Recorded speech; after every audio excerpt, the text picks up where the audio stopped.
Hello, everybody. My name is Dan Lapel from New Focus Recordings. I'm really happy to be joined by Richard Carrick, a composer based in Boston. And we're super excited that he released his newest album with us, Lanterne, on this past Friday, October 2nd. And hey, Richard, how's it going? Hey, good. Thanks for having me, Dan. Great to see you. Always a pleasure. Yeah. It's a wonderful album. There's some sense in which it's timely. It's all works for fairly small instrumentations and sort of reflects our COVID era reality of not being able to be too ambitious in terms of forces, and also draws from a lot of different points of inspiration, particularly Korean music, which is an arena that you've done quite a lot of work in over the last several years. Yeah, and in fact, it was unintentional. Like I wasn't writing a COVID music or anything. But what happened was all the pieces were written and then they were recorded. The last one was recorded about 2 weeks before quarantine, the string quartet. And once we started mixing and editing, we realized we were in these kind of quarantine spaces, mixing and editing this music, such as like Lanterne, which we'll hear in a little bit. It's for solo bass flute and it's very intense, all in the lowest register. And so started making us realize that this music was for these really compact spaces and how you can have like all this kind of variety and emotional content coming from these small spaces. So that's what the connection was. It's not a COVID album or anything, but it does have some resonance with what a lot of us are going through kind of right now. Yeah, great.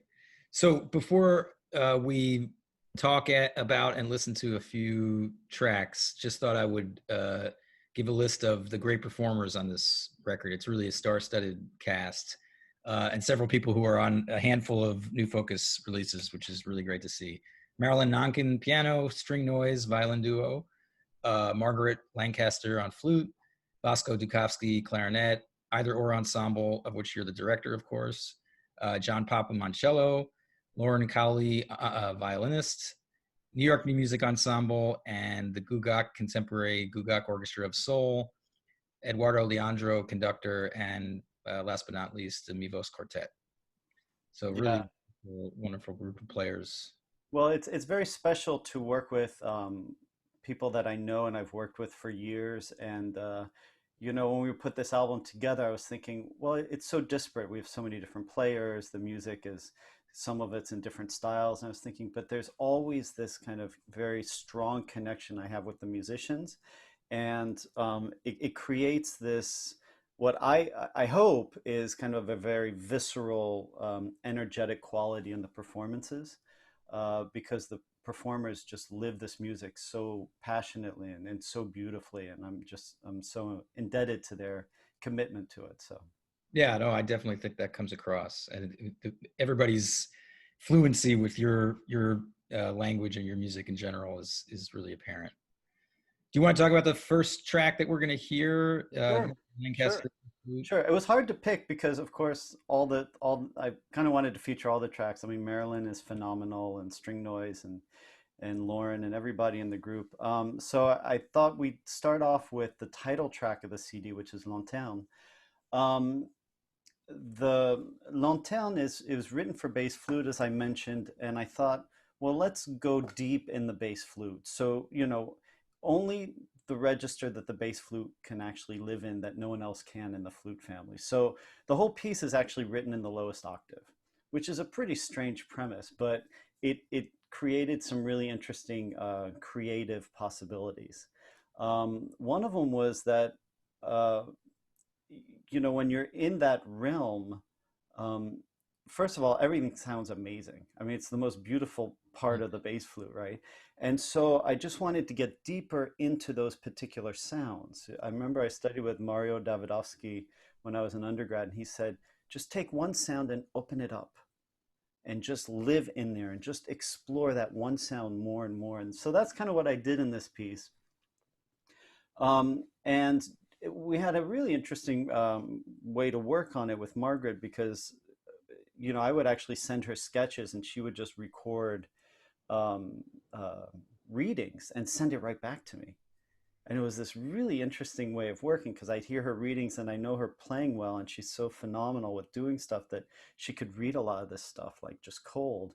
And then I would rewrite another draft and I'd send it to her and back and forth. And then what I didn't realize was that process led to a real intense kind of headphone music, right? Because I was always listening to her on headphones and so forth. And so the music sounds really up close. You know, the bass flute, I want you to be as close as possible to the bass flute as you can be. And of Mm. course, now in a COVID environment, the flute is, you know, one of the super spreaders. So no one's getting close to a flute. So this is probably the closest you're going to get to a bass flute these days, is by listening to this track. But the piece is based on, it has this kind of rhythmic propulsion. It's this transforming quality going into all the phonemes and all the kind of particular extended techniques that we explored in this piece. So that's and let me tell you about the title, which let me see. Um, so the title comes from a René Char quote, and the quote is "L'impossible, nous ne l'atteindrons pas, mais nous nous sert de lanterne," which translate basically the impossible is not something we can achieve, but it serves as a lantern. And that's something that's always been fascinating with me is, you know, for me, and life, art exists in a place that we can't achieve in life. And so I've always looked at the impossible as something that we can kind of capture in art rather than trying to find it in our life. And art has always, for me, been a place where I can kind of imagine bigger than what I can see with my eyes and hear with my ears. And so I really like that idea of the lantern as a way to kind of guide you to a place that is further and bigger and more interesting, or somehow richer than what you currently have. So that's what the title's about. Yeah, that's great. That's great. Should we take a listen to a short excerpt? This is track 5 off Richard Carrick's new album, Lanterne, and we're hearing Margaret Lancaster on the bass flute.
So that was track 5, Lanterne, off Richard Carrick's newest release with New Focus Recordings. And that was the title track, in fact, performed by Margaret Lancaster on bass flute. Wonderful piece, and great to get into that very sort of enveloping sound world, as you described.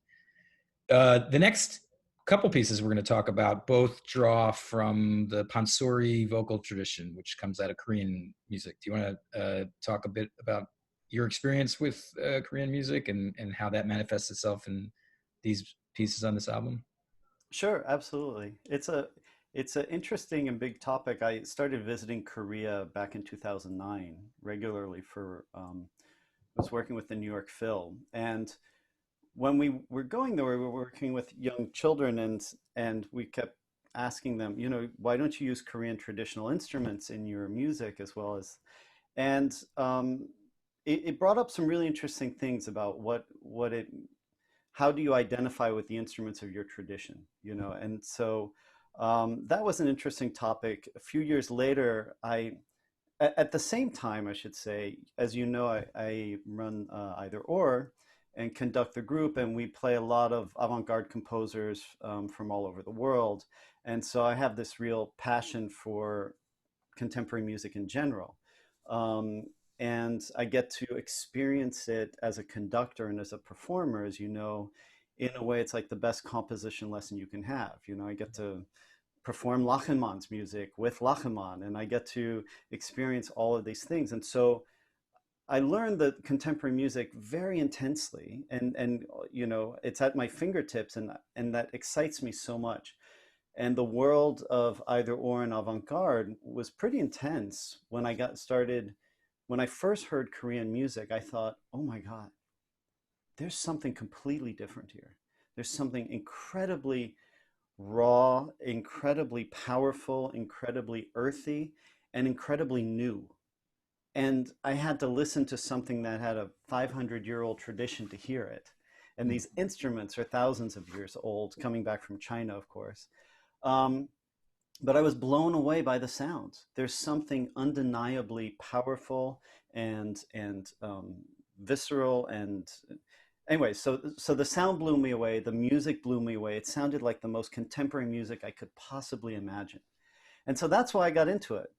It's a strange thing, you know, to kind of get into the tradition of another culture, but I found incredibly attractive. I also found that the Korean musicians that I worked with were incredibly welcoming and generous and were encouraging of having a non-Korean musician get interested and study this music. Mhm. And the entire community that I've met in Korea have all been supportive of this. I ended up studying at the Gugak workshops in 2015, which is a 2-week intensive where we study Korean music. We learn how to play some of the instruments. We studied the pitch structure. We studied the incredible rhythmic structure, which is phenomenal in Korean music. And we study all of that stuff as well as the vocal pansori traditions. So I got quite into it. And what happened was I started bringing that into my music in different ways. In Songum, the solo violin piece that Lauren plays, is the first time I actually quote a Korean pansori melody. But then what happened was I was asked to write a piece for Korean traditional instruments and Western instruments. And that's the piece Sandstones, which is on the CD. And that was for the Pacific Rim Festival, which was a great honor to be part of that because they brought the musicians over from Korea, the premier traditional musicians living today. And so when I wrote that piece, I was able to take the same pansori melody, but kind of diversify it through the two different ensembles. So on the Western side, you have flute, violin, and cello. And on the Korean side, you have daegum, which is their flute, but with very different fingerings, open hole flute. You have the haegum, which is kind of like a two-string violin. You hold it this way. And then the ajeng, which is a beautiful low string. It's similar to the cello, and it uses a bow, but the bow is not. It's just a wooden stick with rosin on it, so you get this really raspy, beautiful sound. So that's the piece. And then I took that melody and I just almost created like a Gordian knot of this melody, just passing it through and through and just working through all the possibilities that you can get. Um, so I wanted to play that, but then I also wanted to show you how the same melody is used in saranga, which is for bass clarinet and piano. And that's with Vasco Dukovsky. And Vasco is a phenomenal musician who can make sounds out of his instrument that no one else could imagine. Really, it was incredible. And so when we worked together, he took that melody and we developed an incredibly like multiphonic opening up the bass clarinet in new ways. And you'll hear the same melody, but you'll hear it in such a spectrally diversified way from the instrument. So it is the same melody in both examples, but I did want to play them back to back so you could hear a little bit of that comparison. Great. That's a really cool background on both of those pieces. So let's take a listen to these excerpts from two tracks, Sandstones. We're hearing the New York New Music Ensemble along with the uh, Gugak Contemporary Gugak Orchestra of Soul. And then in Saranga, we're hearing Vasco Dukovsky on bass clarinet and yourself on piano, right? I don't know if this particular excerpt has any It piano in it. does. Okay, Yes. great. Okay, here we go.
Great. So that was track 10, an excerpt from Richard Carrick's Lanterne, the piece title Sandstones, New York New Music Ensemble, and the Gugak Orchestra of Soul.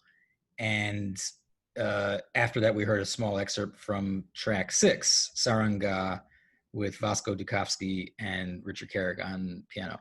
One of the things I really appreciated and liked about Sandstones was the extent to which the Eastern and Western instruments are sort of fused together into a hybrid sound, as opposed to a lot of similar pieces with that type of format. It creates a dichotomy and an opposition. And your explanation about the integration of the pansori melody into both sets of the ensemble, I think, helps give some background to that. But that it seems like that was a real goal of yours to really fuse them together into some hybrid. Is that accurate? Absolutely. It's kind of a kaleidoscopic approach to this melody. I mean, we worked a lot with the incredible musicians of the New York New Music Ensemble to kind of match the different vibrato that you get from the Korean instruments. You know, Korean traditional instruments have incredibly wide vibrato, very expressive vibrato. The daegum has very particular flute fingerings that are very idiomatic, that are different than the Western flute. So I wrote specifically Dagum style melodic material for the flute and Hagum style melodic material for the violin and so forth. And so we really tried to blend those together. And it's very interesting because, you know, the instruments project differently. Korean traditional instruments aren't necessarily designed for the concert hall. They're designed for smaller spaces. Whereas our Western instruments, you know, whenever it was 400 years ago, were redesigned for bigger spaces. And so there's this really interesting blend as well. And the musicians found it pretty exhilarating to play together. Yeah, no, it's really a wonderful piece. And I'm not sure that this is so much reflected in the excerpt we played, but I know in Saranga, there's a portion of the piece that's in graphic notation, which is an area that you've been exploring a lot more recently in your work. Do you want to touch on that a little bit, or?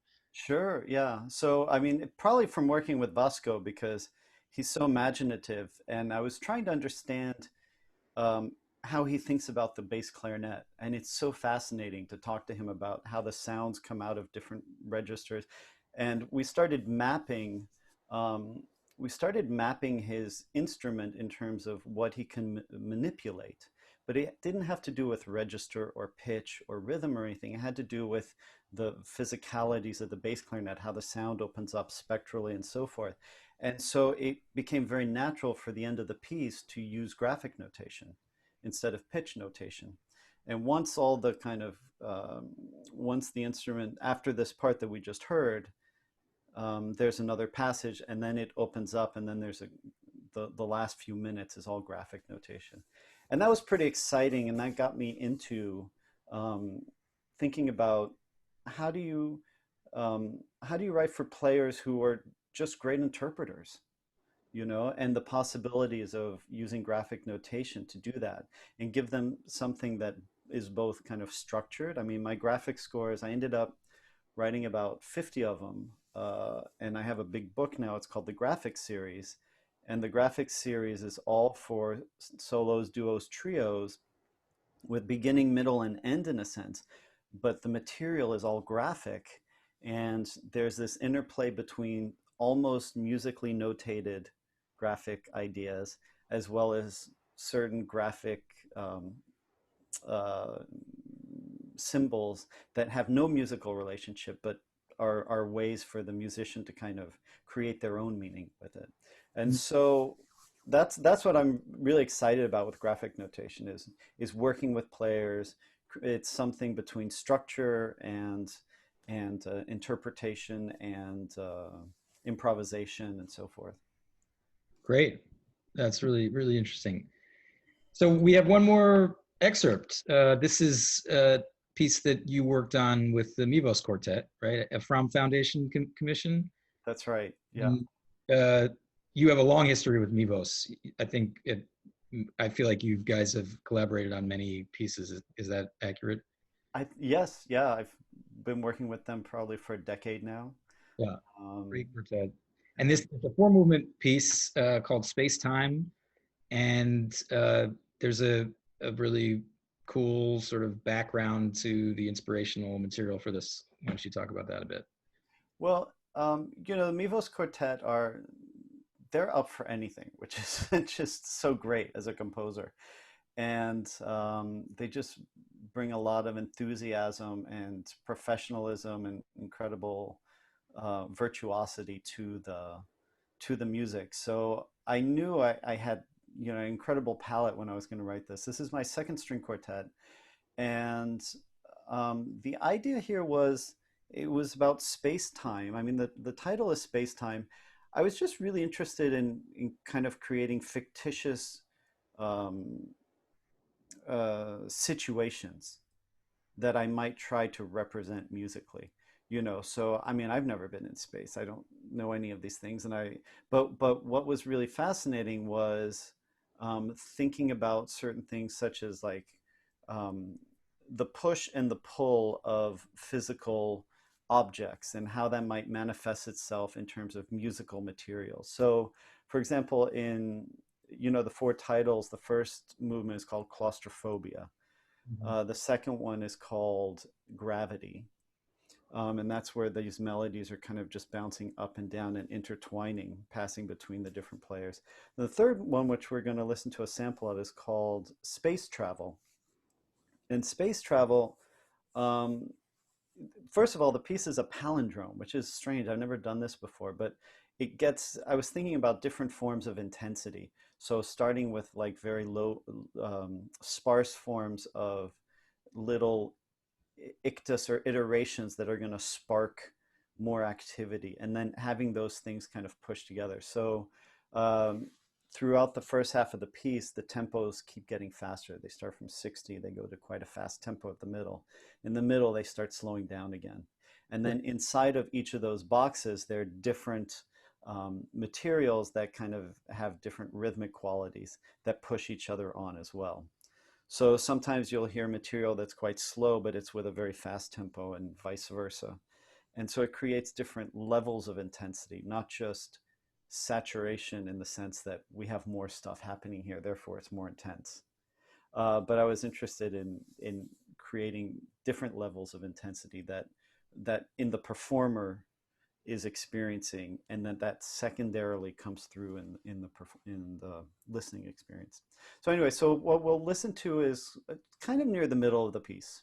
Mhm. It's about a minute and a half example, but you'll hear also there's this fluidity between the materials. They're always being passed between each other, which works wonderfully in string quartet, and many composers use this kind of technique. I was just really excited to be able to do this on a very flexible scale that the Mivos Quartet offer. Cool. Here is a short excerpt of Space Travel, third movement from the quartet Space Time, 13th track off Richard Carrick's new album, performed by the Mivos Quartet.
Wonderful. That was third movement from Richard Carrick's quartet, Space Time, the movement title Space Travel, and we heard the Mivos Quartet playing.